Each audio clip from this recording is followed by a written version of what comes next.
ਦੀ ਸਾਂਝ ਪਾਉਣ ਦੇ ਲਈ ਸਾਡੇ ਨਾਲ ਅੰਕੁਸ਼ ਕੋਹਲੀ ਸਾਡੇ ਨਾਲ ਚੰਡੀਗੜ੍ਹ ਤੋਂ ਲਾਈਵ ਜੁੜ ਚੁੱਕੇ ਨੇ।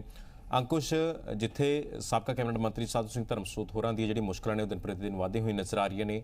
ਅੱਜ ਲੱਗਦਾ ਹੈ ਕਿ ਰਿਮਾਂਡ ਵਧਾਉਣ ਦੀ ਹੋਰ ਮੰਗ ਕੀਤੀ ਜਾ ਸਕਦੀ ਹੈ ਪੁਲਿਸ ਦੁਆਰਾ ਕੋਰਟ ਸਾਹਮਣੇ।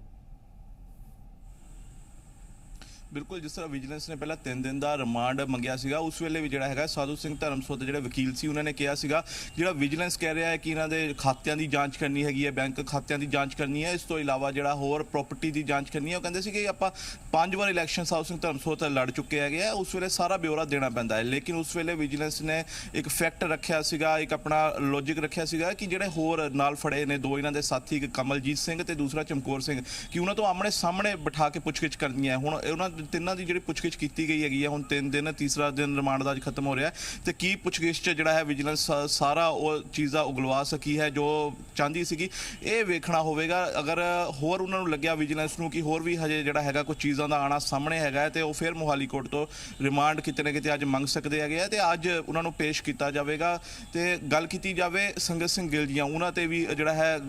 गाज गिरदी हुई दिस रही हैगी और उन्होंने इलावा गल की जाए भारत भूषण आशू उन्होंने भी गाज गिरदी हुई दिस रही है अलग अलग भ्रष्टाचार के मामलों ते जो भी कंप्लेंट्स आ रही ने। तो वेख्या जाए इस वेले जिहड़ी पंजाब सरकार हैगी है पिछले जिहड़े साबका मंत्री साबका विधायक हैगे उन्होंने हर तरह नाल सख्ती नाल निपटन नूं इस वेले लगी हुई हैगी है। तमाम उन्होंने पुराने जिहड़े हैगे चिट्ठे खोले जा रहे हैगे है। जिस तरह भगवंत मान पहले भी कह चुके हैं कि पिछले जो भी भ्रष्टाचार होया जो भी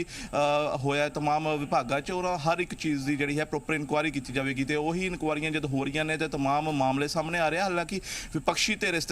तमाम जिहड़े हैगे सवाल चुक रहे हैं, कहते कि बदले की भावना नाल सब किया जा रहा है। लेकिन हुण कोर्ट च मामला पुज चुका है तो वेखना होगा विजिलेंस अज होर रिमांड मंगती है या फिर नहीं। जी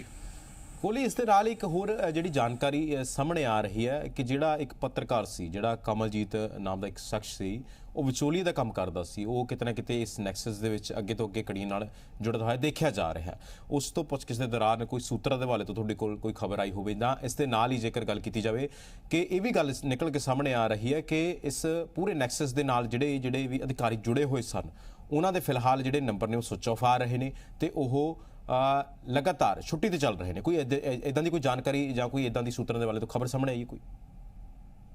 बिल्कुल बिल्कुल गुरप्रीत, विजिलेंस तमाम एंगल जिहड़े हैगे उन्होंने जांच कर रही है और जिथे इत्थे भी तार जुड़ रहे हैं क्योंकि 3 दिन का जिहड़ा रिमांड मंगया गया है उस उन्होंने यही सब जिहड़ा हैगा तार अगे तो अगे खंगालने सीगे कि होर कौन कौन किस किस की शमूलीयत हैगी है, किहड़े अफसरान की होर शमूलीयत हैगी है तो तमाम चीज़ों नाल एंगलों नाल जाहिर तौर पर हैगा कि उन्होंने तो पुछगिछ की गई होगी। लेकिन हुण वेखना होगा कि कित्थे तक ये चीज़ पुजदी हैगी है, कित्थे तक इनकुआरियां पुजदियां हैं क्योंकि 500 रुपये पर पेड़ की गल जिहड़ी है पहले ही सामने आ चुकी है कि हर पेड़ की कटाई ते 500 रुपये का जिहड़ा हैगा कमीशन साधू सिंह धर्मसोत लैंदे सीगे उन्हां ते आरोप हैगा। तो इस तो इलावा अगे भी ट्री गार्ड होवे हुण या फेंसिंग होवे, इस तो इलावा ट्रांसफर्स की गल की गई सी। हुण किहड़े अधिकारी सीगे जिन्हां ने ट्रांसफरां दे जिहड़े हैगे पैसे दिते वो करप्शन च शमूलीयत अपनी भी की ते अगे विभाग ने किस किस ने पैसे लए किस किस के थ्रू पैसे आए। ये तमाम एंगलों ते विजिलेंस ने जरूर 3 दिन च जांच की होगी, अज कुछ ना कुछ सामने आ सकता है। और इस तो इलावा जिवें असीं पहले भी दस चुके हैं अगर होर भी एंगल्स विजिलेंस नूं लग्या कि होर एंगलों का सामने आना हले बाकी है होर जिहड़ा हैगा कड़ी तर कड़ी जुड़ सकती है किसी नाल तो विजिलेंस होर भी अज रिमांड मंग सकती है।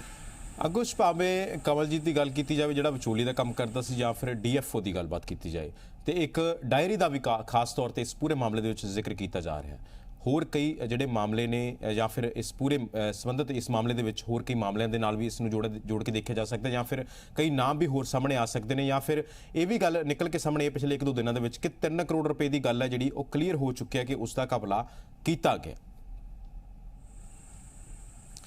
बिल्कुल गुरप्रीत, हले दसी जो हजे तक गल सामने आई सी उस वेले 1.25 करोड़ की गल सामने आई सी तो हुण वेखना होगा जिस तरह असीं बार बार दस रहे हैं कि होर भी की तार निकलते हैं की एंगल निकलते है कि हुण 3 दिन के रिमांड च जानकारी जिहड़ी है लै सकी है तिन्हां तो चाहे साधू सिंह धर्मसोत होण कमलजीत सिंह होण चमकौर सिंह होण की जानकारी विजिलेंस लै पाई हैगी है वो अज कोर्ट च उन्होंने दसना भी होएगा कि आपां जानकारी लई है तो उस तो अगे ही जिहड़ा है वो रिमांड मंगया जा सकता है तो जिहड़ा अदालत का फैसला होगा वो भी वेखना होगा। इस ठीक है अंकुश, बहुत बहुत शुक्रिया तमाम जानकारी साझा करने के लिए।